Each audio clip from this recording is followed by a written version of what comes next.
আজি আমি শিকিবলৈ ওলাইছো আহিতক চাৰ্জিং। সকলোবোৰ বস্তু বা পদাৰ্থ পৰমাণুৰে গঠিত। সাধাৰণ অৱস্থাত বস্তুসমূহ বৈদ্যুতিকভাৱে উদাসীন হৈ থাকে যদিও ইহঁতৰ গাত আধান থাকে। সাধাৰণ অৱস্থাত ধনাত্মক আৰু ঋণাত্মক আধানৰ সংখ্যা একে হোৱাৰ বাবে বস্তুসমূহ বৈদ্যুতিকভাৱে উদাসীন হৈ থাকে।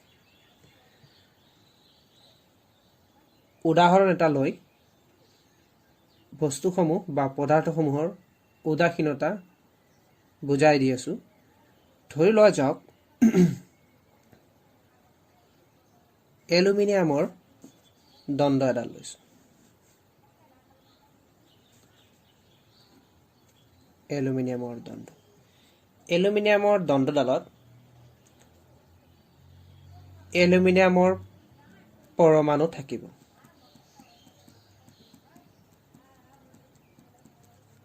এলুমিনিয়ামৰ পৰমাণুত এটাত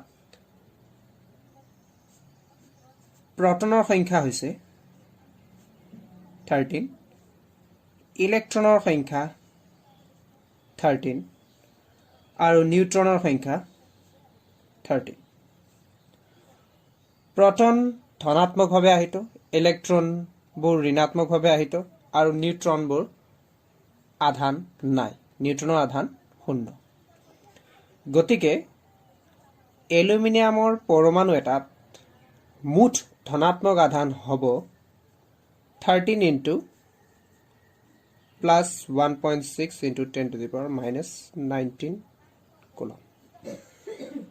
আৰু এলুমিনিয়ামৰ পৰমাণু এটাত মুঠ ঋণাত্মক আধান হ'ব 13 × -1.6 × 10⁻⁻19 কুলম।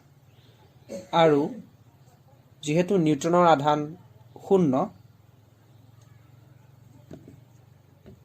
গতিকে এলুমিনিয়ামৰ পৰমাণু এটাত থকা মুঠ আধান হ'ব প্ৰটনৰ আধান আৰু ইলেক্ট্ৰনৰ আধানৰ সমষ্টি। প্ৰটন আৰু ইলেক্ট্ৰনৰ সংখ্যা একেই। প্ৰটনৰ আধানৰ মান, ইলেক্ট্ৰনৰ আধানৰ মান, অৰ্থাৎ প্ৰটনৰ এটা আধানৰ মান আৰু ইলেক্ট্ৰনৰ এটা আধানৰ মান একেই, কিন্তু ধৰ্মটো বিপৰীত। এটা ধনাত্মক, এটা ঋণাত্মক।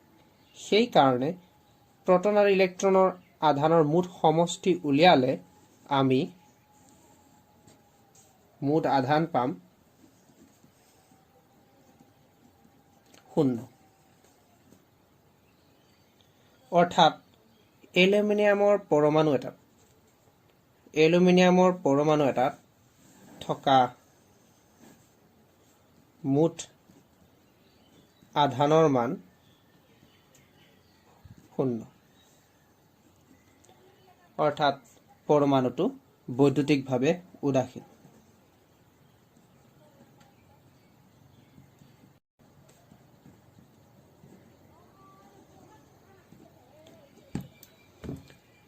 এলুমিনিয়ামৰ দণ্ড এডাল এলুমিনিয়ামৰ পৰমাণুৰে ভৰ্তি হৈ থাকিব।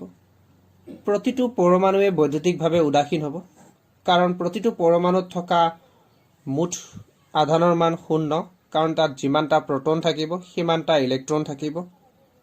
গতিকে প্ৰতিটো প্ৰটনৰ আধানক প্ৰতিটো ইলেক্ট্ৰনে প্ৰশমিত কৰিব। গতিকে এলুমিনিয়ামৰ গোটেই দণ্ডডালত থকা মুঠ আধানৰ মান হ'ব 0। যদিও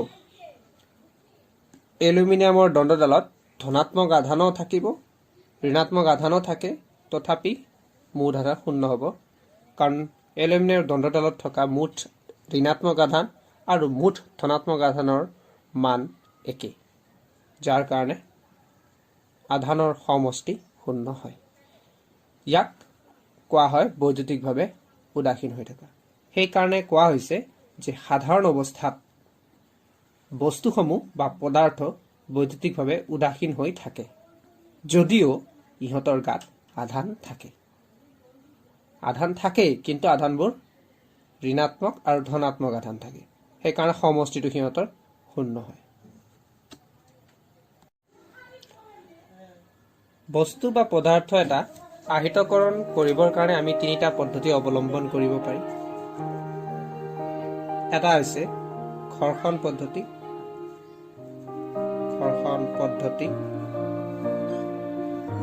দ্বিতীয় পৰিবহন পদ্ধতি,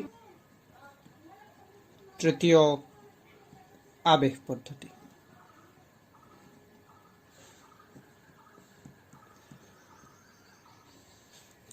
ঘৰ্ষণ পদ্ধতিত দুটা পদাৰ্থৰ মাজত ঘৰ্ষণ কৰি আমি আহিত কৰিব পাৰি পদাৰ্থ।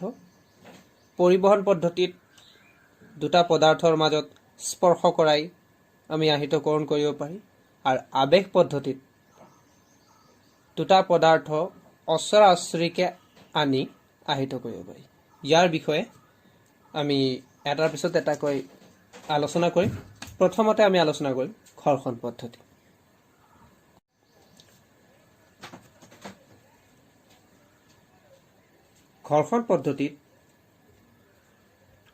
ঘৰ্ষণ পদ্ধতি বুজাবৰ কাৰণে আমি এটা উদাহৰণ লওঁ।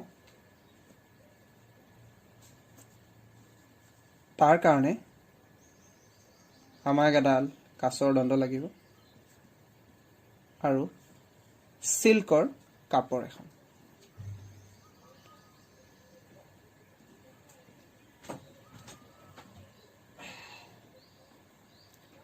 বাস্তৱ ক্ষেত্ৰত দেখা যায় যে চিল্কৰ কাপোৰখনেদি কাঁচৰ দণ্ড এডাল ঘঁহিলে কাঁচৰ দণ্ড আৰু চিল্কৰ কাপোৰ দুটা বস্তু আহিত হয়। চিল্কৰ কাপোৰেৰে কাঁচৰ দণ্ডডাল ঘঁহিলে তাপ শক্তি উৎপন্ন হয়।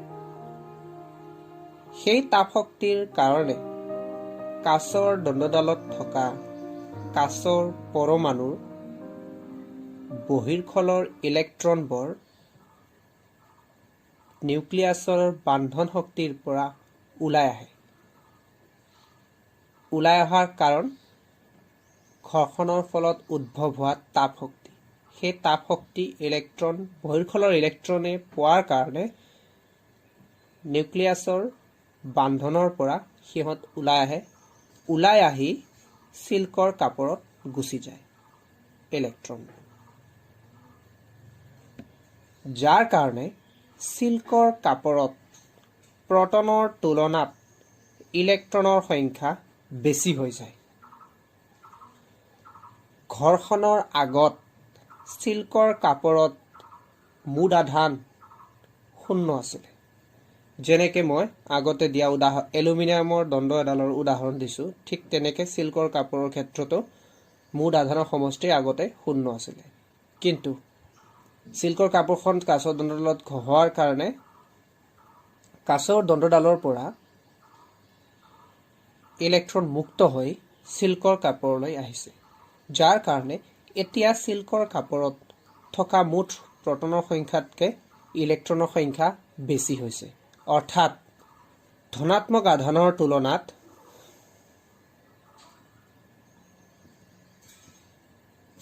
ঋণাত্মক আধানৰ মান চিল্কৰ কাপোৰত বেছি হৈছে। যাৰ কাৰণে চিল্কৰ কাপোৰখনক ঋণাত্মকভাৱে আহিত হোৱা বুলি কোৱা হ'ব।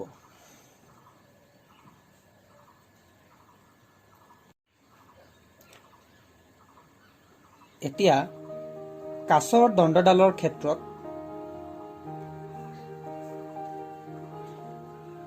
প্ৰটনৰ সংখ্যা ইলেক্ট্ৰনৰ সংখ্যাতকৈ বেছি হ'ব। কাৰণ ঘৰ্ষণৰ আগত কাঁচৰ দণ্ডডালো বৈদ্যুতিকভাৱে উদাসীন হৈ আছিলে। অৰ্থাৎ ইয়াতে থকা মুঠ প্ৰটনৰ সংখ্যা আৰু ইলেক্ট্ৰনৰ সংখ্যা বা মুঠ ধনাত্মক আধানৰ মান বা ঋণাত্মক আধানৰ মান একে আছিল। কিন্তু কাঁচৰ দণ্ডডালৰ পৰা কিছু ইলেক্ট্ৰন মুক্ত হৈ চিল্কৰ কাপোৰত যোৱাৰ কাৰণে কাঁচৰ দণ্ডডালত ইলেক্ট্ৰনৰ সংখ্যা কমি গৈছে। ক'বলৈ গ'লে প্ৰটনৰ সংখ্যাৰ তুলনাত ইলেক্ট্ৰনৰ সংখ্যা কমিছে। সেইকাৰণে ক'ব পাৰি যে কাঁচৰ দণ্ডডালত ধনাত্মক আধানৰ মান ঋণাত্মক আধানৰ তুলনাত বেছি হৈছে।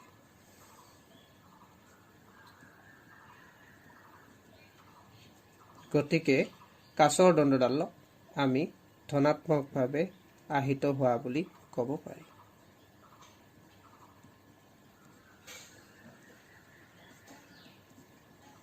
ধনাত্মকভাৱে আহিত হ'ব।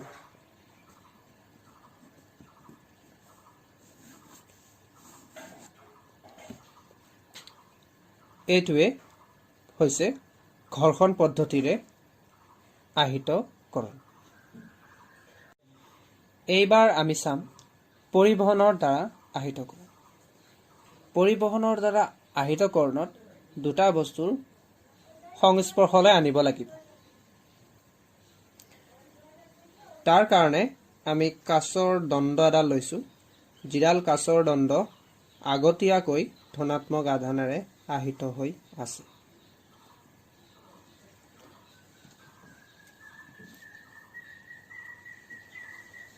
লগতে আমি আন এডাল কাছৰ দণ্ড লৈছোঁ, যিডাল কাছৰ দণ্ড আগতীয়াকৈ আহিত নহয়। অৰ্থাৎ প্ৰথম কাছৰ দণ্ডডাল আহিত আৰু দ্বিতীয় কাছৰ দণ্ডডাল অনাহিত। এতিয়া প্ৰথম কাছৰ দণ্ডডাল দ্বিতীয় কাছৰ দণ্ডডালৰ সংস্পৰ্শলৈ আনিলে